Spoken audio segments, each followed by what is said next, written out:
नमस्कार, मी प्राजक्ता तांडेल. बुलेटिनमध्ये आपलं सगळ्यांचं स्वागत. आणि बुलेटिनच्या सुरुवातीलाच एक मोठी बातमी समोर येते. रवी राणा हे 22 तारखेला मुंबईमध्ये येणार असल्याचं कळतंय. मातोश्रीवर हनुमान चालीसा म्हणण्यावर रवी राणा ठाम आहेत आणि त्याच पार्श्वभूमीवर 22 तारखेला ते मुंबईमध्ये धडकणार आहेत. मातोश्रीवर येऊन हनुमान चालीसा म्हणण्यावर रवी राणा ठाम असल्याचं कळतंय. या क्षणाची अतिशय मोठी बातमी आपण पाहतोय. रवी राणा हे 22 तारखेला मुंबईत धडकतील आणि मातोश्रीवर हनुमान चालीसा म्हणतील. मातोश्रीवर हनुमान चालीसा म्हणण्यावर रवी राणा ठाम असल्याची बातमी आपल्यापर्यंत पोहोचते. या क्षणाची अतिशय मोठी बातमी आपण पाहतोय. खरं तर राज्यातलं राजकीय वातावरण ढवळून निघालेलं असतानाच आता रवी राणा 22 तारखेला मुंबईमध्ये येणार आहे. यावर अधिक बोलण्यासाठी शिवसेनेच्या नेत्या शुभा राऊळ आपल्यासोबत जोडल्या गेलेल्या आहेत. शिवाजी, आपण पाहतोय रवी राणा हे 22 तारखेला मुंबईमध्ये येणार आहेत. हनुमान चालीसा म्हणण्यावर ते ठाम आहेत. आपली प्रतिक्रिया? अच्छा, हे खरं म्हणजे किती मूर्खपणाचं लक्षण आहे असं मी म्हणेन. एक लोकप्रतिनिधी, आमदार आणि खासदार यांना दुसरं कोणतंच काम महाराष्ट्राचं हिताचं समजलं नाही बाजूला करणं. ठीक आहे. आणि आमदार असतात, खासदार असतात, ह्या लोकांना महाराष्ट्राचं हिताचं एखादा विकासाचं काम सुचलं नाही, त्यासाठी काही सूचना आणल्या असत्या किंवा अजून चांगलं कसं करता येईल महाराष्ट्र लावलंय त्याच्यानं कसं. बरं, तर आपण पाहतोय रवी राणा हे 22 तारखेला मुंबईमध्ये धडकणार आहे. तर मातोश्रीवर हनुमान चालीसा म्हणण्यावर ठाम आहे. दरम्यान हे संपूर्ण मूर्खपणाचं काम असल्याचं शिवसेना नेत्या शुभा राऊळ यांनी नुकतंच म्हटलेलं आहे. रवी राणांनी एक प्रकारे मातोश्रीला आव्हान दिलंय. राणा आणि शिवसेनेतील संघर्ष आता पुन्हा एकदा वाढण्याची शक्यता आहे, कारण रवी राणा हे 22 तारखेला मुंबईमध्ये धडकतील. मातोश्रीवर हनुमान चालीसा म्हणण्यावर रवी राणा ठाम असल्याचं आपल्याला पाहायला मिळतंय. या क्षणाची अतिशय मोठी बातमी आपण पाहतोय. मातोश्रीवर हनुमान चालीसा म्हणणार असल्याचं रवी राणा यांनी म्हटलेलं आहे. त्यासाठीच ते 22 तारखेला मुंबईमध्ये येणार आहेत. मातोश्रीवर हनुमान चालीसा म्हणण्यावर रवी राणा ठाम आहेत. अनेक कार्यकर्त्यांसह ते मुंबईमध्ये धडकणार आहेत. त्यामुळे आता राणा आणि शिवसेनेचा संघर्ष पुन्हा एकदा पेटण्याची शक्यता आहे. या क्षणाची अतिशय मोठी बातमी. 22 तारखेला रवी राणा हे मुंबईमध्ये धडकणार आहेत आणि मातोश्रीवर येऊन हनुमान चालीसा म्हणणार असल्याचं त्यांनी म्हटलंय. दरम्यान हा संपूर्ण प्रकार मूर्खपणाचा प्रकार असल्याचं शिवसेना नेत्या शुभा राऊळ यांनी नुकतंच म्हटलेलं आहे. त्यामुळे आता शिवसेना आणि राणांमधलं हे संघर्ष पुन्हा एकदा पेटण्याची शक्यता आहे, कारण रवी राणा हे 22 तारखेला मुंबईमध्ये येणार आहेत. मातोश्रीवर हनुमान चालीसा म्हणण्यावर रवी राणा अजूनही ठाम आहेत.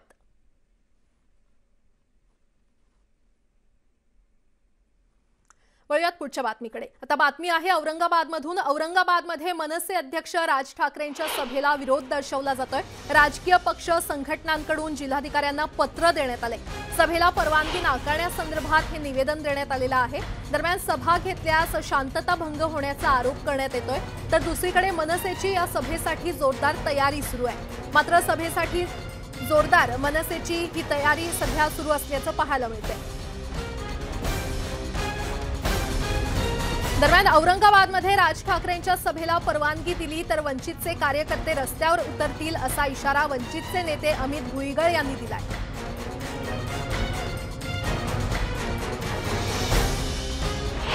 माननीय पोलीस आयुक्त निखिल गुप्ता साहेबांना काल भेटून निवेदन त्या ठिकाणी दिलं आणि आम्ही त्यांना या ठिकाणी सांगितलं की 1 तारखेला जी सांस्कृतिक मंडळावर सभा होणार आहे त्याला आम्ही विरोध केलेला आहे.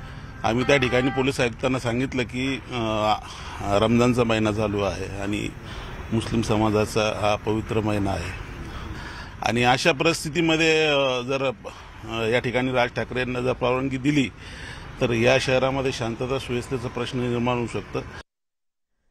दरम्यान औरंगाबादमध्ये राज ठाकरेंच्या सभेला परवानगी मिळाली नाही तरी सभा होणारच असा विश्वास मनसे नेते दिलीप धोत्रे यांनी व्यक्त केलाय.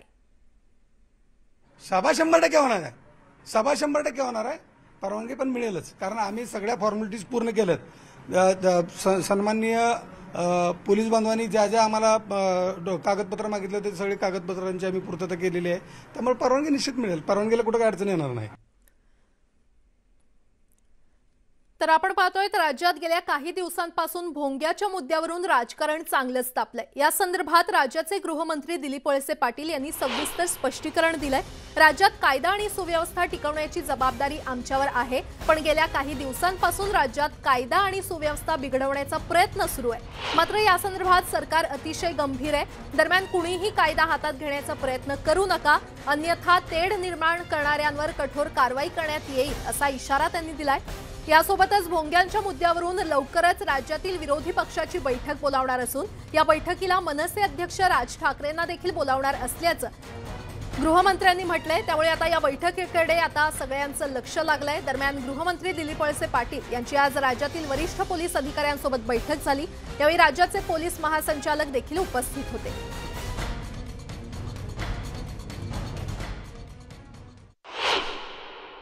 गेल्या काही दिवसापासून राज्यामध्ये कायदा आणि सुव्यवस्था बिघडवण्याचा प्रयत्न सुरू आहे आणि त्याच्या बाबतीमध्ये सरकार अतिशय गंभीरतेने घेत आहे। माझी सगळ्यांना हीच विनंती आहे की कायदा कोणीही हातात घेण्याचा प्रयत्न करू नका। अशा प्रकारची कृती कोणाकडूनही झाली तर त्या संदर्भामध्ये कठोर पद्धतीनं कारवाई केली जाईल। राज ठाकरेंना सुद्धा बैठकीला बोलवणार, सर्व राजकीय पक्षाच्या प्रमुख नेत्यांना बैठकीला बोलवणार। काही संघटनांची देखील बैठक बोलून त्यांच्यासोबत सुद्धा चर्चा करणार आहे आणि मग याबाबतचा अंतिम निर्णय घेतला जाईल। मंदिरात स्वच्छेनं सुरक्षितेच्या दृष्टीनं जर CCTV लावले असतील आणि बाकीच्या प्रार्थनास्थळात सुद्धा कोणाला लावायचे असतील तर त्याला सरकारचा काही विरोध असायचं काही कारण नाही। ज्याने त्याने आपापल्या स्वच्छेप्रमाणे निर्णय करावा। भोंग्यांच्या मुद्द्यावरून राजकारण तापत असताना आता मनसेच्या नितीन सरदेसाई यांनी प्रतिक्रिया दिली आहे। कायद्याचं उल्लंघन करणाऱ्यांवर कारवाई कधी करणार याबाबत सरदेसाई यांनी सवाल विचारलाय।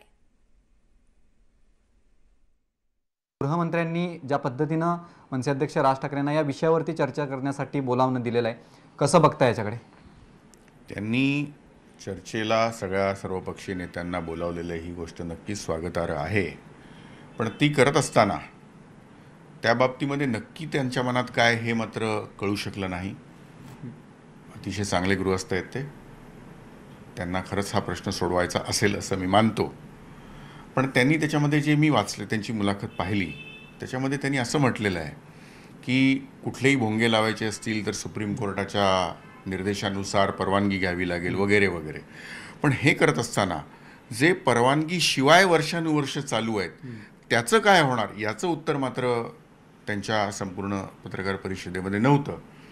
कारण जो परवानगी मागायला येतो तर आता आम्ही ह्या पद्धतीचं आंदोलन जाहीर केल्यानंतर आम्ही परवानगी घ्यायची आणि जे विनापरवाना वर्षानुवर्ष बिनदिक्कतपणे कायद्याचं उल्लंघन करतात त्यांच्या बाबतीत काय प्रश्न तो म्हणजे मुंबई हायकोर्टात एक पिटिशन दाखल करण्यात आले आहे।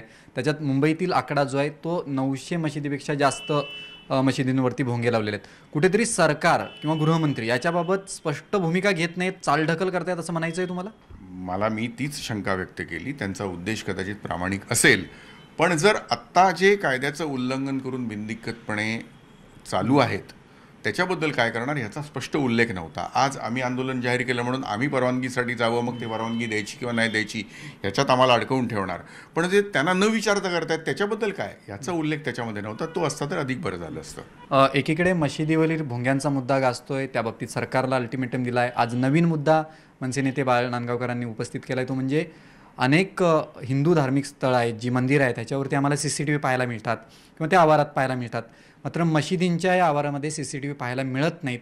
ही सुद्धा आता भूमिका तितकीच आग्रही असेल CCTVची? नाही, असायला काही हरकत नाही। आम्ही CCTV लावण्यामध्ये गैर काय, तिथे जर काही गैरप्रकार कुठेही होत असेल तर तो टाळला जाईल त्या निमित्ताने। त्यामुळे ती खरं तर ही स्तुत्य सूचना आहे त्यांची, त्याचं पालन सगळ्यांनी करावं अशी अपेक्षा आहे। नक्कीच मनसे नेते नितीन सरदेसाई आपल्यासोबत होते। त्यांनी स्पष्टपणे गृहमंत्री दिलीप वळसे पाटील यांच्या वक्तव्यावरती प्रतिक्रिया दिलेली आहे, ती म्हणजे कुठेही सरकारची आणि गृहमंत्र्यांची भूमिका जी आहे या सगळ्यामध्ये स्पष्ट होत नाही आहे। Video journalist आनंदसह Vishal Patil, news 18 Lokmat, Mumbai.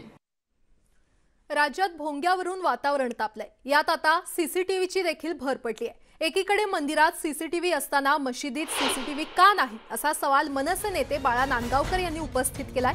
या संदर्भात त्यांनी एक ट्विट केलंय. सर्वधर्मीय प्रार्थना स्थळात सीसीटीव्ही यंत्रणा का करू नये असं त्यांनी म्हटलेलं आहे.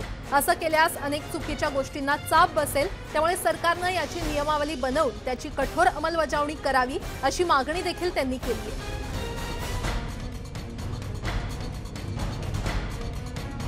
सीसीटीव्ही लावण्यामध्ये गैर काय? तिथे जर काही गैरप्रकार कुठेही होत असेल तर तो टाळला जाईल त्या निमित्ताने. त्यामुळे ती खरं तर ही स्तुत्य सूचना आहे त्यांची, त्याचं पालन सगळ्यांनी करावं अशी अपेक्षा आहे. वळूयात पुढच्या बातमीकडे. एक मोठी बातमी. गुणरत्न सदावर्ते यांना आता आणखीन एक झटका बसलाय, कारण कोल्हापूर पोलिसांनी त्यांचा ताबा घेतलाय. सदावर्तेंचा ताबा कोल्हापूर पोलिसांकडे सोपवण्यात आलेला आहे. या क्षणाची मोठी बातमी आपण पाहतोय. गुणरत्न सदावर्ते यांचा ताबा कोल्हापूर पोलिसांकडे सोपवण्यात आलेला आहे. मराठा समाजाविरोधात त्यांनी वादग्रस्त वक्तव्य केलं होतं आणि त्याच पार्श्वभूमीवर आता कोल्हापूर पोलिसांनी गुणरत्न सदावर्तेंचा ताबा घेतलाय. गिरगाव कोर्टानं सदावर्तेंचा ताबा कोल्हापूर पोलिसांकडे सोपवलेला आहे. या क्षणाची अतिशय मोठी बातमी आपण पाहतोय. त्यामुळे गुणरत्न सदावर्ते यांच्या अडचणींमध्ये आणखीनच वाढ झाली आहे.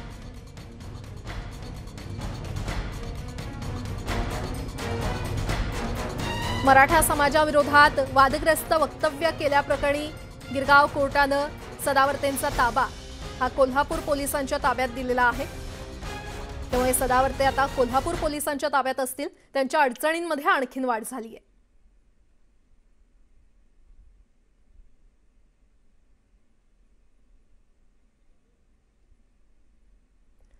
अधिक माहिती देत आहेत आमचे प्रतिनिधी अजित मांढरे आपल्यासोबत जोडले गेलेले आहेत. अजित, खरं तर गुणरत्न सदावर्ते यांच्या अडचणींमध्ये खरं तर आणखीनच वाढ झाली असं म्हणूया, कारण आता त्यांचा ताबा हा कोल्हापूर पोलिसांकडे गिरगाव कोर्टानं दिलेला आहे. काय अधिकची माहिती?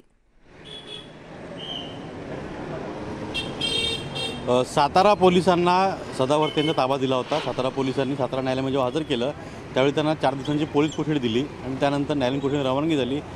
या सगळ्या घटनेनंतर पुन्हा सदावर्ते यांना गिरगाव कोर्टामध्ये हजर केलं गेलं. यावेळेस कोल्हापूर पोलिसांनी सदावर्ते यांचा ताबा मागितला होता. हा ताबा जो आहे तो गिरगाव कोर्टानं सदावर्ते यांचा ताबा जो आहे तो कोल्हापूर पोलिसांनी दिलेला आहे. इथं आर्थरोड जेलच्या बाहेर हे कोल्हापूरचे पोलीस आहेत आणि सदावर्ते यांना बाहेर आणण्यात आलेला आहे. त्यांचा ताबा जो आहे तो पोलिसांना दिला जातो आहे, कोल्हापूर पोलिसांना. आणि कोल्हापूर पोलीस जे आहेत हे हा ताबा जो आहे सदावर्ते यांना ताब्यात घेऊन कोल्हापूरच्या न्यायालयामध्ये उद्या सकाळी जे आहे ते हजर करणार आहेत.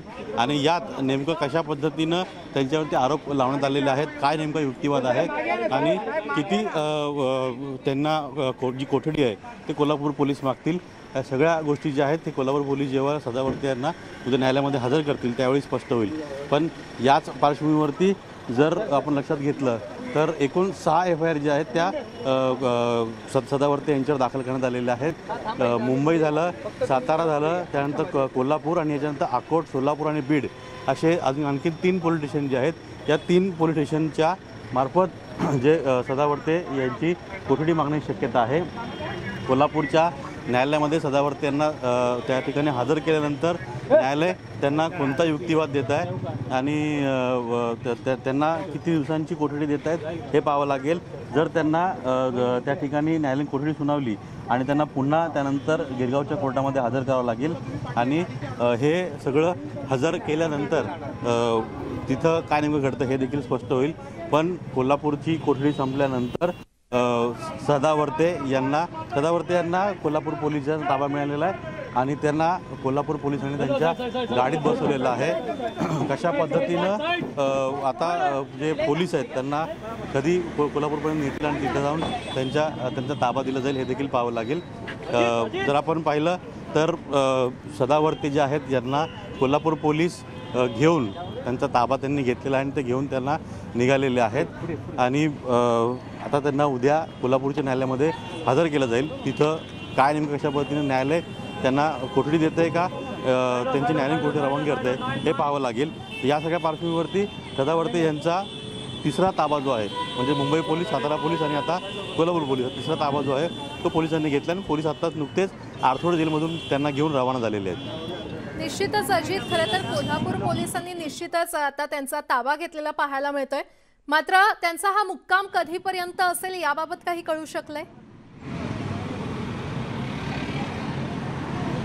नेमका आता कोल्हापूर पोलीस कशा पद्धतीनं आरोप करत आहेत, रिमांडमध्ये ते काय नेमकं सादर करतायत, त्यांचा युक्तिवाद सरकारी वकील कशा पद्धतीनं न्यायालयामध्ये करतायत आणि न्यायालय पटवून देण्यामध्ये कोल्हापूर पोलिसांना किती यश येते की त्यांच्याकडे जो दाखल गुन्हा आहे त्या दाखल गुन्ह्यामध्ये सदावर्ते यांची कोठडी त्यांना गरजेची आहे, हे सगळं जे आहे ते लक्षात घेता नेमकं कशा पद्धतीने युक्तिवाद केला जातोय आणि सरकारी वकील जे आहेत ते न्यायालयाला त्यांचा युक्तिवाद पटवून देण्यामध्ये त्यांना यश येत आहे का यावर सगळं अवलंबून आहे की कोल्हापूरमध्ये सदावर्ते यांचा असेच सोबत जोडले रहा। खरं तर आणखीन एक मोठी बातमी येते, सिल्वर ओकवर झालेल्या हल्ल्याआधी सदावर्ते राहत असलेल्या इमारतीच्या टेरेसवर बैठक झाली होती आणि या बैठकीला 9 जण हजर होते। हे सर्व जण इमारतीच्या टेरेसवर जातानाचं सीसीटीव्ही मध्ये कैद झालंय आणि याच बैठकीमध्ये सिल्वर ओकवरील हल्ल्याचा कट रचला गेल्याचा दावा मुंबई पोलिसांनी केलाय। ही बैठक कोणत्याही परवानगीशिवाय झाल्याची माहिती इमारतीच्या रहिवाशांनी दिल्याची देखील माहिती मिळते। अजित, पुन्हा एकदा तुमच्याकडे येते, मुंबई पोलिसांकडून खरं तर हा दावा केला जातोय, सीसीटीव्ही फुटेज देखील समोर आलंय, काय अपडेट? हे सीसीटीव्ही फुटेज साधारणपणे 7 एप्रिलच्या रात्रीचा आहे असा दावा केला जातोय। इमारतीचे रहिवासी जे आहेत त्यांनी या फुटेजबाबत माहिती समोर आणलेली आहे की ही जी बैठक झाली होती या बैठकीला कोणती परवानगी घेतली नव्हती, इमारतीच्या जे पदाधिकारी आहेत त्यांची देखील कुठली परवानगी घेतली नव्हती आणि बैठक जी आहे ती विनापरवानगी झाली होती अशी माहिती पोलिसांना इमारतीच्या रहिवाशांनी दिलेली आहे। दुसरी महत्त्वाची घटना म्हणजे पोलिसांनी दावा केला होता की सिल्वर ओकला हल्ला झाला, त्या हल्ल्याआधी सदावर्ते यांच्या घरामध्ये आणि टेरेसवरती बैठका झाल्या होत्या। त्या टेरेसवरच्या बैठकीवर हे ठरलं की सिल्वर ओकवरती हल्ला केला जावा आणि तो हल्ला कशा पद्धतीचा असेल, कशा स्वरूपात लोकांना एकत्रित केलं जाईल, गोळा केला जाईल आणि नंतर तो हल्ला केला जाईल। त्याचा हल्ला झाल्यानंतर पुढे जे सगळे कर्मचारी आहेत ते कुठे जातील, तिथे पोहोचतील कसे, या सर्वाची आखणी जी आहे ती या टेरेसवर झालेल्या बैठकीत केली गेली असा दावा मुंबई पोलिसांनी केलेला आहे। मुंबई पोलिसांनी जेव्हा सदावर्ते यांना गिरगाव न्यायालयात हजर केलं होतं त्यावेळेस त्यांनी ही माहिती जी आहे ती न्यायालयाला दिली होती, रिमांडच्या अहवालामध्ये ही माहिती दिली गेली होती आणि याच आधारावरती आता असा दावा केला जातो की त्या रात्री जी बैठक झाली होती त्या बैठकीमध्ये किती जण म्हणजे 9 जण उपस्थित होते आणि टेरेसवर जाताना टेरेसच्या एंट्रन्सला जो लागलेला सीसीटीव्ही कॅमेरा आहे त्या कॅमेऱ्यामध्ये या 9 जणांचं फुटेज जे आहे ते कैद झालेलं आहे। या 9 जणांचे चेहरे जे आहेत ते या फुटेजमध्ये कैद झालेले आहेत। पोलिसांनी हे सीसीटीव्ही फुटेज जे आहे ते ताब्यात घेतलेलं आहे आणि पोलीस या सगळ्या फुटेजचा आता कशा पद्धतीने वापर करतील, पुरावा म्हणून कसं सादर करतील आणि पुढे ज्यावेळेस पुन्हा सदावर्ते यांना न्यायालयात हजर केलं जाईल त्यावेळेस नेमकं काय पोलीस म्हणतील किंवा या फुटेजच्या आधारे पोलीस त्यांची पुन्हा पोलीस कोठडी मागतील का हे देखील पाहावं लागेल। निश्चितच अजित, याबाबत अधिकही अपडेट तुमच्याकडून घेत राहू। तुर्तास धन्यवाद या सविस्तर माहितीसाठी। ब्रेक नंतर आपलं पुन्हा एकदा स्वागत आणि आता एक नजर टाकूया देशातील प्रमुख शहरातल्या आजच्या तापमानावर। आजचं तापमान, प्रायोजक मैंगो एयर कूलर। इन गर्मियों में घर ले आए मैंगो एयर कूलर वाली ठंडक।